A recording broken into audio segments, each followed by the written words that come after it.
En el programa d'avui recuperem o reprenem aquella butaca dedicada als westerns, que aparentment no són westerns.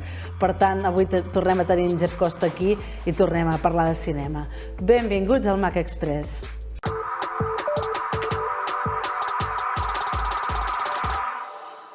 Jep, què tal? Molt bé. T'agrada el western? És un gènere que... Si les pel·lícules són bones, m'agrada tot. Però el western, sí, el western té aquella èpica, té aquells moments, i una miqueta recuperant el programa anterior que havíem parlat de westerns, per qui no ha vist l'altre programa i els vol recuperar... Els pot recuperar al canal de YouTube, que el tenim penjat, però a part d'això... No, parlem de pel·lícules que tenen estructura de western, que tenen elements de western, però que aparentment no són westerns. Perquè el western com a gènere ha tingut uns anys daurats. Sempre ens remetem a Sergio Leone, però també, evidentment, hi ha John Ford i altres directors. Però hi va haver uns anys gloriosos en què la producció de western era, diguem... Era la gallina dels ous. Sí, correcte. I després hi va haver una etapa de silenci. És la crisi del model de cinema dels grans estudis, ja no només com a model de grans estudis, sinó també a nivell de públic, el públic canviava. I sí que es va fer un canvi. Sam Peckinpah, amb The Will Binge, el de Show Grupo Salvaje, i Sergio Leone, que són els que revitalitzen el western perquè però és una nova lectura i són nous elements. I justament estirant el fil de Sergio Leone, un dels seus actors fetitxe, que és Clint Eastwood, encara li dona una volta més al western i s'oscaritza un western, una cosa que, si més no, és insòlita, no? No, ja en parlarem de Clint Eastwood, però abans comencem parlant d'un gènere que potser, o potser sí, s'associa o no s'associa amb el western, que és el gènere de cotxes. Fast and Furious. Ostres. Fast and Furious té tots els elements de western. O sigui, no van en cavall, van en cotxe. O sigui, el cavall i el cotxe és el mateix símbol d'individualitat, de masculinitat. Vin Diesel és testosterona i masculinitat i home ha fet a si mateix que ni li ha de dir el que ha de fer, que es fa la seva llei, que està en un entorn hostil, que se'n surt, que és absolutament un western. A Fast and Furious hi ha cotxes, però el cotxe és el símbol de ser el cavall, es mouen, viatgen, té tots els elements del western, no és el... I potser no ficarem un tràiler de Fast and Furious. No, sisplau. Ficarem un tràiler d'una altra pel·lícula mítica del 1971, que és recuperada per Tarantino, que és Punto Límite Cero, Vanishing Point. It's a 1970 white Challenger, Colorado license OA5599. Just tell Sandy not to worry. That car's gonna be delivered Monday, right on time.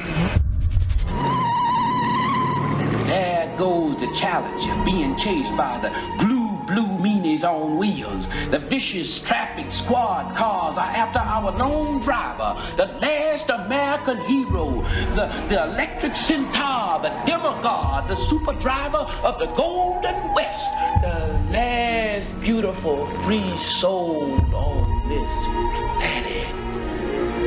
What do you think he's done? Maybe killed somebody. Hey, pull over! Apparently the speed maniac you've been chasing all over is a former professional road racer named Kowalski. This radio station was named Kowalski in honor of the last American hero to whom speed means freedom of the soul.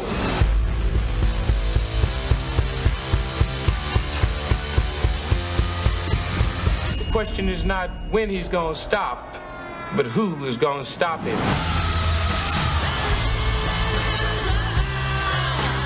Correction, we have lost him. We're still after him. Now, come on.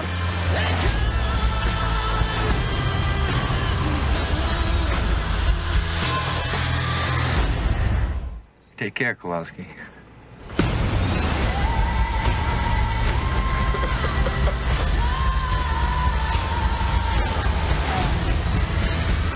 Veient Bueno, és que és tot, és escoltant aquesta casa del sol naixent, aquest desert que deu ser Arizona, aquests cotxes d'aquest estil tan concret. El western és un gènere que només es pot fer a Amèrica, tot i que moltes pel·lícules es van gravar a Almeria. No, parlàvem en l'altre programa de Mi hija mi hermana, que és una pel·lícula francesa, sí, però el western no té el seu origen en aquest periple de creuar el país per anar a conquerir noves terres.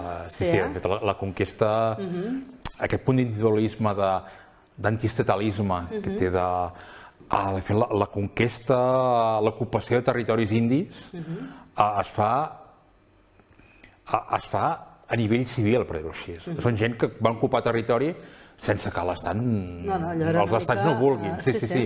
Hi ha un moment que han fet un pacte i és una història bastant complexa i hi ha moments que sigui... Bastant fosca que els Estats Units han silenciat, però és molt... Però sí. I aquesta pel·lícula em parlava, la reivindicava Tarantino a Deep Proof, Kowalski, m'ho sortia la història. Parlàvem de Sant Peckinpah i una miqueta el canvi dels 60 als 70, que és el 71.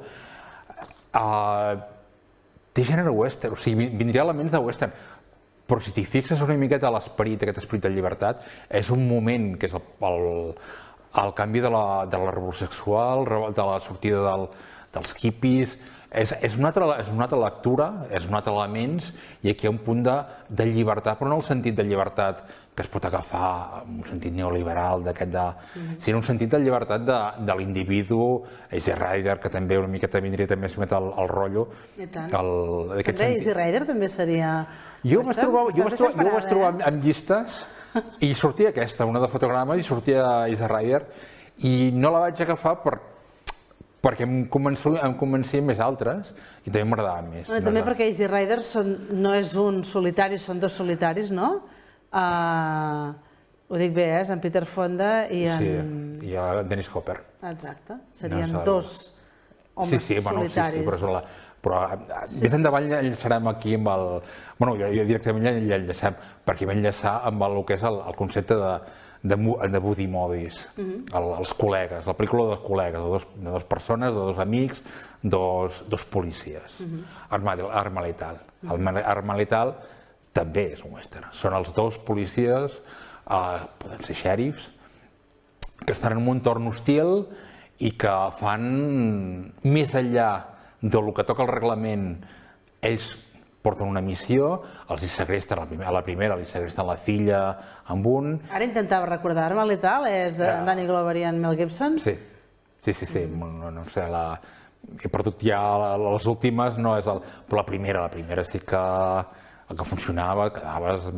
Escolta, ara que dius això, perdona, en James Bond també és un home solitari, aquest no té tants problemes per relacionar-se, sobretot amb el sexe oposat, però també seria un tio que va fent justícia, va impartint justícia. El problema és com barreges elements i com agafes alguna cosa d'aquí i d'allà. James Bond és thriller, forma part dels elements de thriller, del que és el gènere de thriller, és un tio massa elegant. I el cinema va agafant coses d'aquí i d'allà, no és així. Arma letal té una miqueta de lo que és el buddy movies a nivell western, El Dorado, que en parlem més endavant, en Hawks, Robert Mitchum, John Wayne, a la bona, perquè a mi el Rio Bravo no m'agrada. Bueno, no m'agrada, prefereixo El Dorado, o el que és Dos hombres y un destino. És western. Sí, home, però aquest ja te l'imagines més, no? Paul Newman, Robert Redford... Són dos buddies. O sigui, com veus els dos personatges entens que dius, vale, sí, Arma letal ho pot ser, El hombre que pudo reinar, també que té... Si fiques a més l'home que passa a l'Afganistan, aquest punt així rústic, de camp, ho veus més clar. Per això aquí en James Bond, amb els seus martinis sacsejats, no hi lliga, eh? I fins i tot Gran Orquesta del Ritmo. També són budí molt bé. Però ja parlant així de clàssics, així ja he comentat el tema de policíac, Colors, de Dennis Hopper, amb en Robert Duvall i en Sean Penn. Literalment, el subtítol era Colors de guerra, perquè s'entén així com és que són dos policies que són territori Comanche. I a més el concepte aquest de, no em recordo quina pel·lícula s'ho diu, territori Comanche es deia en pel·lícules a Nova York, el Bronx era territori Comanche. En aquest sentit de zona urbana, no és el... Hi havia un moment, ara no és el moment d'explicar així, però bueno, hi havia una... Rem Koolhaas, l'arquitecte, ell parla de l'evolució de Nova York i ell explica, no Rem Koolhaas, sinó però explica el sentit de frontera, de conquesta, a nivell urbà, del que és dels arrabals, com a conquesta com a l'oest. Com anar a territori Comanche i a ocupar territoris, i hi ha un sentit que no s'ha perdut. Un perfil més urbà, eh? Sí, però és a nivell de... que aquesta idea no es manté. Colors d'en Dennis Hopper, que és absolutament claríssim, i una d'altres clàssiques, Asalto al Distrito 13, la comissaria del Distrito 13 d'en Carpenter, que és exactament el mateix, és una comissaria que està sitiada i és un homenatge a Rio Bravo, que és l'altre de... Rio Bravo i El Dorado són aquelles que dius, però si són la mateixa història. Sí, és la mateixa història, és un remei que va fer... Ara pensava en Clint Eastwood, que està clar que és un amant del western, perquè ja fa pel·lícules de western, però també en fa de policíaques molt urbanes, on també hi ha aquesta imatge d'home solitari i justicier, no? És la que anava amb mi. A dir que Carpenter diu ell que ell més fa westerns. Vampiros també és un western. I traient el que deies tu, Harry el Sucio, és un western. Sí, absolutament. És l'element clar de... I el Gran Torino? També. No, o sigui... És que tot ens porta a Clint Eastwood al final, eh? I enllaçant amb Clint Eastwood, una de les pel·lícules que hem portat, que és, mireu que això sí que ho és una que surt en Clint Eastwood i surt un altre actor que a tu t'agradarà molt. Aprofitem per fer un homenatge perquè va morir ara fa pocs dies, Donald Sutherland.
Un altre planter increïble, Telly Savalas, altrament dit Kojak, no?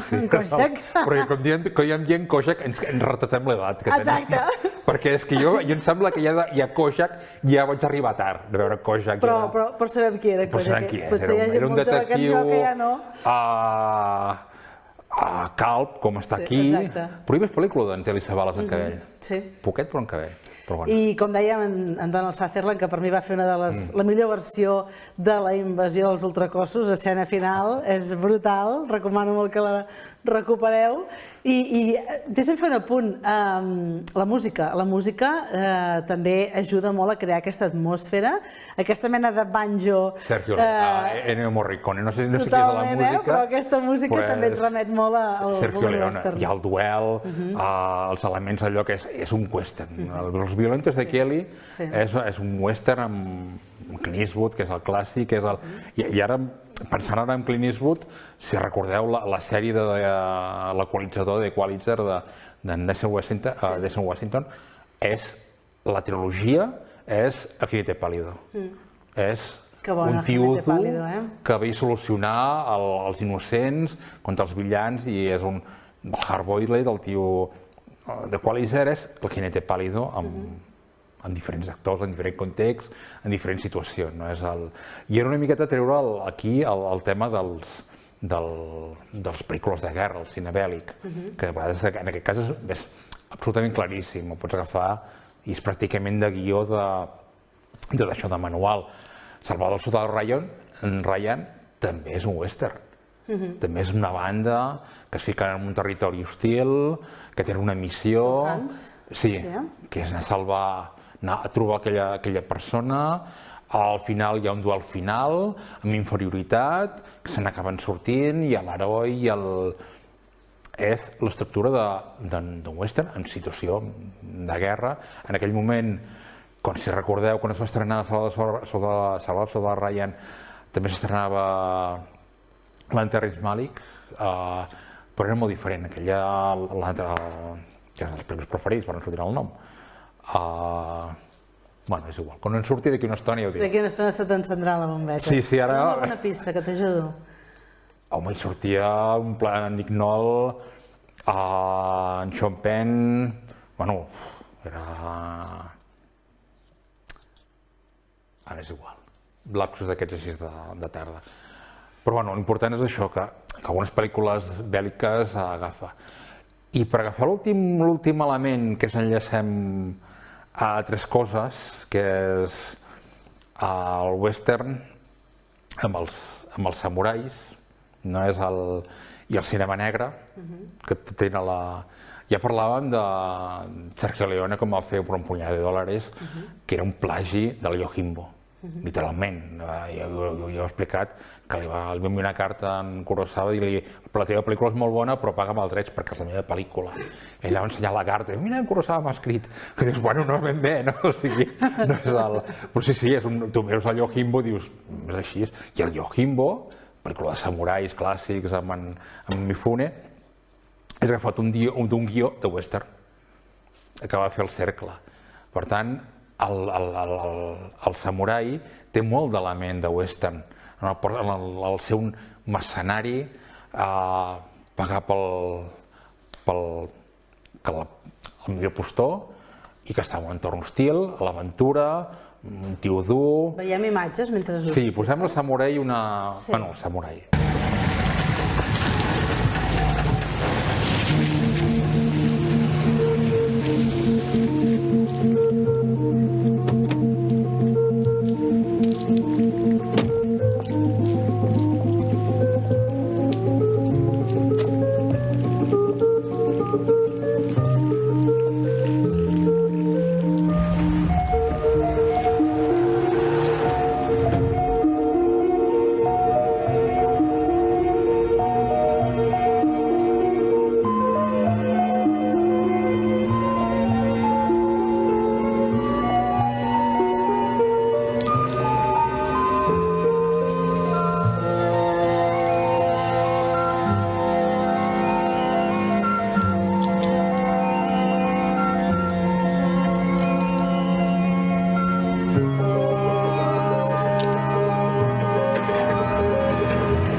Melville, El silencio d'un hombre, que el títol original és Samurai.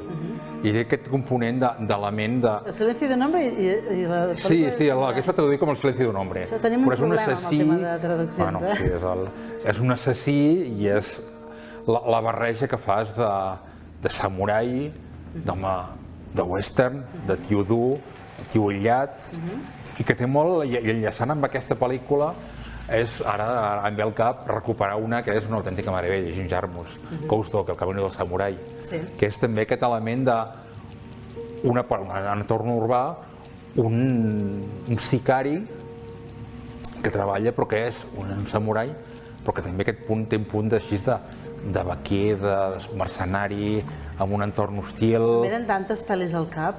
León el professional també podria ser, doncs, no? En Jean Reno també és un... Sí, no, o sigui, me recordo que amb algunes llistes també sortia la d'en Jean Reno. I és aquest element que té, i a més el del samurai, i tenim aquesta que és una autèntica meravella de Melville, que té aquest punt que tu vas veient, que és un home solitari, que és un assassí, que és un mercenari, que podria ser un vaquer, que podria ser un bandit, que està perseguit per la policia, per la seva pròpia banda, i agafes Ghost Dog, que és de les pel·lícules que és exactament el mateix, amb un joc així amb el Rashomon, absolutament que en parlaríem hores i hores de Ghost Dog, perquè és una pel·lícula meravellosa, que vas veient els detalls i els elements, i que té tot aquest tipus d'elements que uneix el western, el cinema de samurais i el cinema negre, el cinema policíac. Jo crec que, bueno, no serà el cas, perquè això seria etern, però podríem fer fins i tot una tercera part, d'això. Deixa'm que digui abans d'acabar que aquests senyors estan molt bé, aquest concepte, però que quan es relacionen amb les senyores en les pel·lícules no ens agrada, val? Bueno, és la masculinitat entesa. És una masculinitat de fa 200 anys enrere. Això no. Vull dir que si algú vol prendre com a model, no. No, s'ha d'entendre les pel·lícules com el seu moment que és. Ara no podem entendre John Wayne per una persona que va néixer el 1900, amb la declaració que va fer als anys 70, i entendre que una cosa que les... No, ho deia més per en Vin Diesel, que en Vin Diesel fa pel·lis ara. Ha canviat el cavall pel cotxe, però segueix sent un model masculí una mica... Amb això en podíem parlar llargament, ja en podíem parlar llargament. Jep, gràcies per passar per la butaca i pel Mac Express. A vosaltres. Vale.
Tanquem programa amb la recomanació de l'última actuació que es farà al Parc Nou dins el Musical Park. Es tracta del concert dels Garrotxins Bronzit. Serà aquest 18 d'agost a 7:15 de la tarda. Bon cap de setmana.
Thank you.